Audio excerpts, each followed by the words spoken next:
कार्यक्रम के पुण्यार्जक हैं प्राचीन श्री अग्रवाल दिगंबर जैन पंचायत रजिस्टर धर्मपुरा, प्रधान श्री चक्रेश जैन, महामंत्री श्री विजेंद्र जैन, कोषाध्यक्ष श्री शेखर जैन, सचिव श्री नीरज जैन, मंदिर मैनेजर श्री पुनीत जैन, पंच कल्याणक महोत्सव समिति श्री 1008 पारसनाथ जैन मंदिर, वर्धमान कॉलोनी, सागर, मध्य प्रदेश।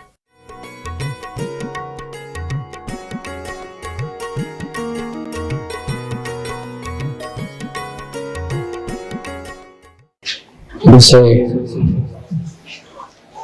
मुकमाटी में जो चल रहा है कि एक सूर्य की महिमा, सूर्य के लिए किसका कारण बताया है, तो सारे की सारी धरती का या विश्व का विद्युत केंद्र है, क्योंकि धरती पर उजाला करने वाला अगर कोई है तो प्रभाकारी है, सूर्य है। पर उस सूर्य से सागर की थोड़ी अनबन चल रही है और सागर ने उस सूर्य के प्रभाव को कम करने की तरह तरह की रणनीतियां बना रहा है कि कैसे भी है ये सूर्य हमारी सारी नीतियों को पानी फेल देता है। और अब उसने नहीं, उसकी चाल चलने के लिए कुछ नया कुछ करने का विचार बनाया है। क्या विचार बनाया है? पेज नंबर 234 मुखबाटी में, पेज नंबर 234 निकालेंगे और उसमें बहुत अच्छा प्रसंग आ जा रहा है कि जब उसने देखा कि कुछ चल नहीं रहा है तो किसी दूसरे को उकसा करके, अप्रभा करके प्रभाव को कम करने का प्रयास किया जा रहा है। क्या? निंदा की दृष्टि से रखने में निरत। किसकी दृष्टि से? क्योंकि निंदा की दृष्टि जिनके पास है वो दूसरों में क्या दिखाई देती है? उसको अच्छाई तो दिखाई देती नहीं है, हमेशा बुराई ही दिखाई देती है। तो जो जिनकी निंदक दृष्टि हो और तुम कहो कि जो आपका मित्र हो तो कभी संभव नहीं है। निंदक की दृष्टि से रखने में निरत, निकट नीचे आए, निकट और नीचे आए, नीचे निराली नीति वाले, नीचे निम्न निराली नीति वाले, बादल दलों को जलाने हेतु, जो नीचे आए तो उनको जलाने हेतु प्रभाकर के प्रयास को निरख सागर ने राहु को याद किया कि भाई देखो मैं कितनी बादल भेजता हूँ और सोचता हूँ कि इसके प्रभाव को कम करूं, लेकिन क्या करें, इसके पास जाते ही हमारे बादलों का प्रयास ही विफल हो जाता है। क्योंकि जिनकी दृष्टि दूसरों को बुरा करने की होती है, नीचा दिखाने की होती है, वही है नीच निराली नीति वाले।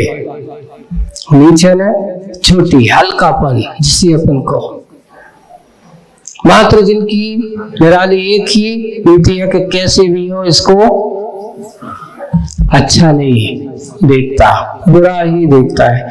नीति वाले बादल दलों को जलाने हेतु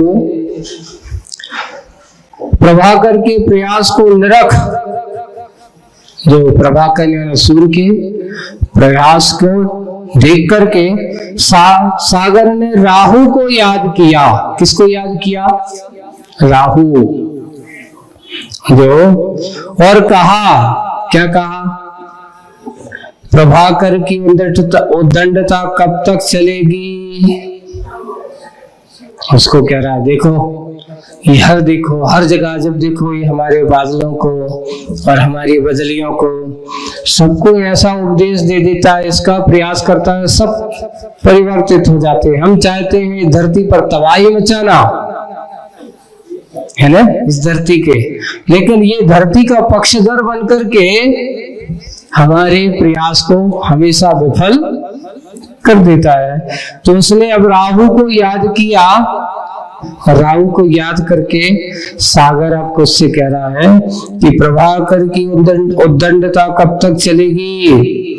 पृथ्वी से प्रभावित प्रभाकर जो सूर्य मंडल की शालीनता को लीनता जा रहा है, लीनता जा रहा है। सूर्य मंडल की प्रभाव को या फिर सौर मंडल की शालीनता को लीलता जा रहा है। धरती की सेवा में निरत हुआ पृथ्वी से प्रभावित प्रभाकर क्या आपसे परिचित नहीं है? हमेशा ये धरती की सेवा में लगा रहता है। धरती में किसी प्रकार की कोई क्या ना हो, कमी ना रहे, ऐसे उसकी सेवा में लगा हुआ है। उससे प्रभाकर क्या आपसे परिचित नहीं है? कौन से पूछ रहा है? सागर कह रहा है राहु से, ये आपसे परिचित नहीं है क्या? मेघराज के सम्मुख जा मनमानी करता है मृग कभी? अरे आप तो मेघराज हो, सूर्य से भी इतने काले दिमाग वाले हो, तो कभी कोई सिंह के सामने कोई मृग जाकर के क्या करता? मनमानी करता है। ऐसे एक कहावत है, दूसरों से काम निकालना हो तो की प्रशंसा कर दो, चने के झाड़ पे चढ़ा दो। तो सागर किसको चने के झाड़ पे चढ़ा रहा है? राहु को। उसको कह रहा है कि ऐसा हो सकता है कि सिंह के सामने, मृगराज के सामने कोई मृग जाकर के अपनी मनमानी करता है? वो राजा है वो तो, और आप तो कहाँ, आपके सामने सूर्य टिक नहीं सकता। ऐसा उसको चढ़ा रहा है। क्या मृगराज के सम्मुख जाकर मनमानी करता है मृग भी?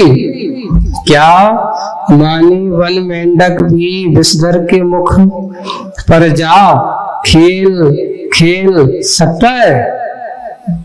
एक सामने सर्प है और सर्प के मुख के सामने जाकर के कोई मेंढक खेल सकता है? प्रश्नवाचक चल रहे हैं।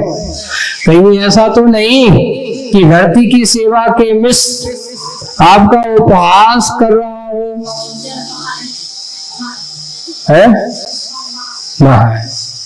यानी मिस्सा ने यहाँ पे इस प्रकार धरती की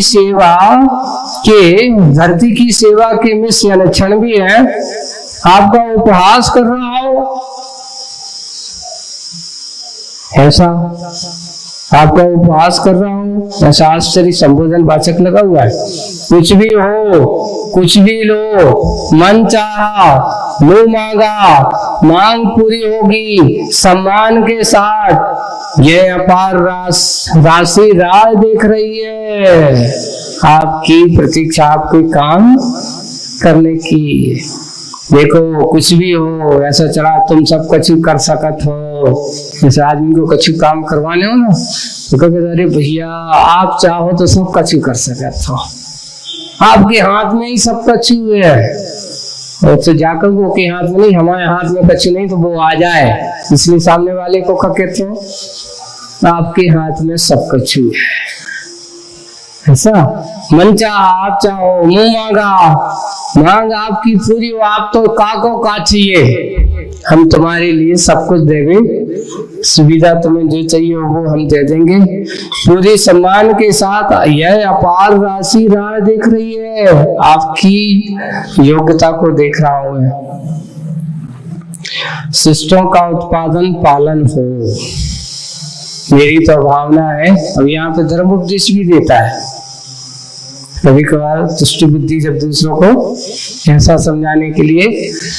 हम तो जो चाहते हैं कि शिष्टों का उत्पादन पालन हो, दुष्टों का उत्पादन।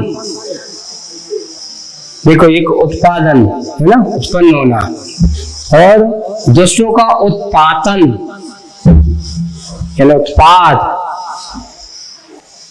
जैसे गालन हो, हम नहीं चाहते कि किसी प्रकार का विवाद हो, लड़ाई झगड़ा हो, उत्पादन हो, कोई उत्पाद हो, ऐसा उत्पाद हो। संपदा की सफलता वह सदुपयोगिता में ही है ना। अगर आपकी सफलता अगर है, संपदा की सफलता वह है जहाँ सदुपयोगिता में है। वो संपदा होकर के अगर उसका सदुपयोग नहीं है तो आपकी संपदा का कोई महत्व नहीं है। ये बहुत अच्छी नीति यहाँ पर सूत्र है कि संपदा की सफलता वह सदुपयोगिता में है ना, उसकी सदुपयोगिता में ही होती है। राय में राशि मिलती देख राहु गुमराह सा हो गया। राशि को देख, है ना, हाय खेद की बात है, राहु की राह ही बदल गई है। राशि देख करके राहु की राह ही बदल गई और चुपचाप ये सब पाप होता रहा दिन दहाड़े, सरासर सागर से निर्यात सौर मंडल की ओर। ऐसे पाप का उत्पात होता रहा।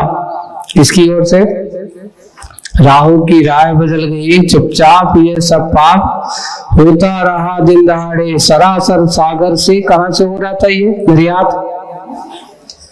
ये काम करने के लिए तो बोले सागर से निर्यात सौर मंडल की ओर हो रहा था, ऊपर की ओर। ज्ञान में भर भर कर झिलमिल झिलमिल अनगिन निधियां। ज्ञान जैसे बादल जब उठते तो ये कैसे हो रहे हैं? बड़े यान जैसे, एक उड़ गया फिर दूसरा उड़ान भर गया। आप लोग कभी समुद्र के बीच में जाओ तो वहां से सब बादल कैसे बनकर उड़ते हैं, जैसे एरोप्लेन वहां से रनवे से फ्लाइट उड़ उड़ करके ऊपर चले जाते हैं। ऐसे ही वे प्रभाकर यान में भर भर कर झिलमिल झिलमिल अनगिन निधियां, ऐसी हस्ती ढबलिम हंसियां, मन हर हीरक मौलिक मणियां, मुक्ता मूंगा माणिक छवियां, पुखराजों की पीलिम पटियां, राजाओं में राग उभरता नीलम के नग रजतिम छड़ियां। ये साहित्यिक थोड़ा सा यहाँ पे ऐसा लग रहा है जब हिलमिल झिलमिल है तो अच्छे अच्छे कैसे हो, हस्ती धवलिम धवल हंसियां जो लटकती हुई, मनहर हीरक मौलिक मणियां, उन हंसियों में मौलिक अच्छी मणियां लगी हों ऐसा लगा। मुक्ता मूंगा माणिक छवियां, मुक्ता है, माणिक है, मूंगा है, उनकी छवि से लिखता।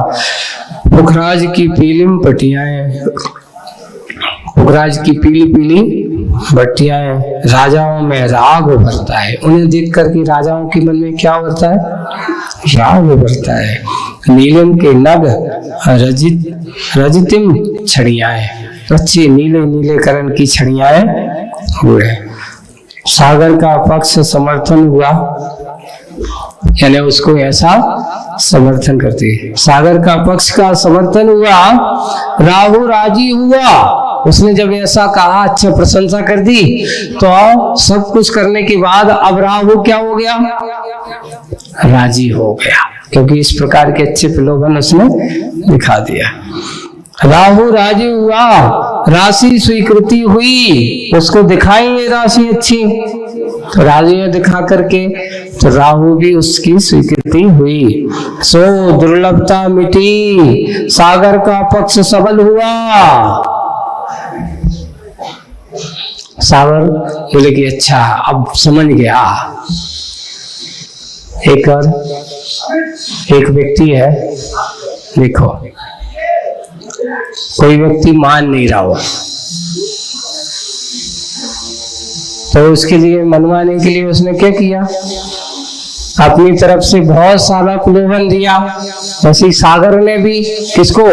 राहु को अच्छी अच्छी दिखा करके धवल मसीहा है और मनहर हीरक मौनी माता मिलता से सुंदर सुंदर, इनको देख करके जब बड़े बड़े राजाओं के भी राग उभरने लगते हैं तो बोले कि ऐसे ही राहु का मन का राग भी उभर गया। और सागर का पक्ष उसने जब ऐसा कहा तो अच्छा बताओ तुम्हारा क्या काम है, हम काम करने तैयार है। ऐसे ही जब कोई मान जाता है, उसको मनवा करके, उसको तरह तरह का प्रलोभन दे करके, और वो मान गया, जैसे ही मानता है तो उसके अंदर एक आनंद, वाह अब मेरा काम हो जाएगा, अब मेरा क्या हो जाएगा, काम हो जाएगा। राजा सागर का पक्ष समर्थन हुआ, राहु राजी हुआ, राशि स्वीकृत हुई, सो दुर्लभता मिटी। अब वो कहता अब हम मजबूत हो गए, अब हम कमजोर नहीं है। सागर का पक्ष सबल हुआ जब राहु का घर भर गया, अनुद्यम पर्याप्त अमाप निधि से। अनुद्यम बिना उद्यम के, बिना मांगे मिल जाए तो कौन आदमी का कहेगा। लोग यहाँ कोई बैठा हो और उससे कह दो कि मुझे वर्षों से हम सोच रहे हैं कि हमारे घर पे अच्छी हीरे रत्न माणिक आदि मिल जाए, और उसके पास गुंजाइश नहीं हो, और कोई आकर के कह दे कि तुम चिंता मत करो, तुम तो काम करो, जी पकड़ो, अच्छी हीरा भी है, माणिक की भी है, पन्ना भी है, अच्छी रत्नों से भरी थैली उसके हाथ पे पकड़ा दी। वही हुआ कि अनुद्यम से प्राप्त अमाप, सीमित नहीं, जिसका कोई माप नहीं, जितना चाहो, क्योंकि सागर के पास रत्नों को था भंडार है। अमाप निधि से तब राहु का सर भर गया, राहु का भी सर भर गया, विषम पाप निधि से। विष यानी जो हाल है, विषम यानी प्रतिकूल, अनुकूल नहीं है, ऐसी पाप की निधि से। ये बताओ, आपको पुण्य अनुकूल होता है कि पाप अनुकूल होता है? हर कोई व्यक्ति अनुकूल और प्रतिकूल दो चीजें होती हैं।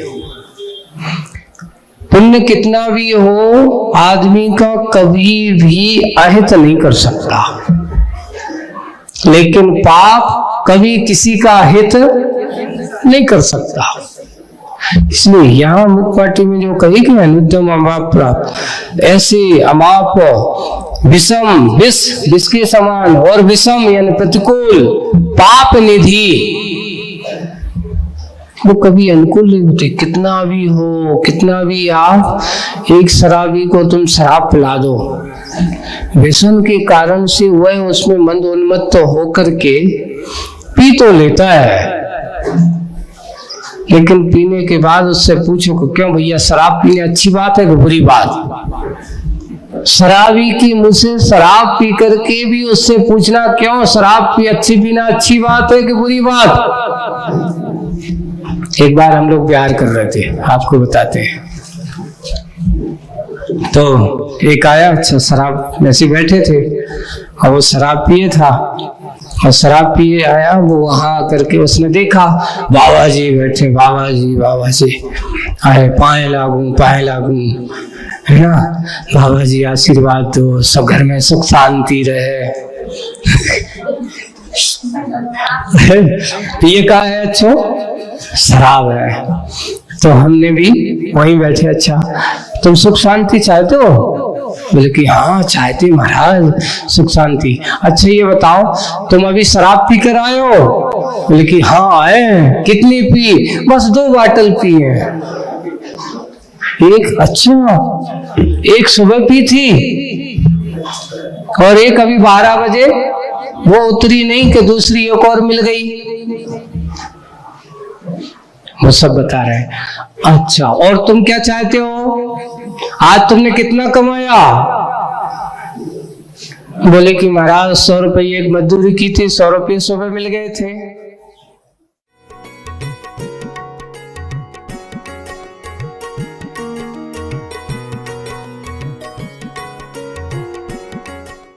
इस कार्यक्रम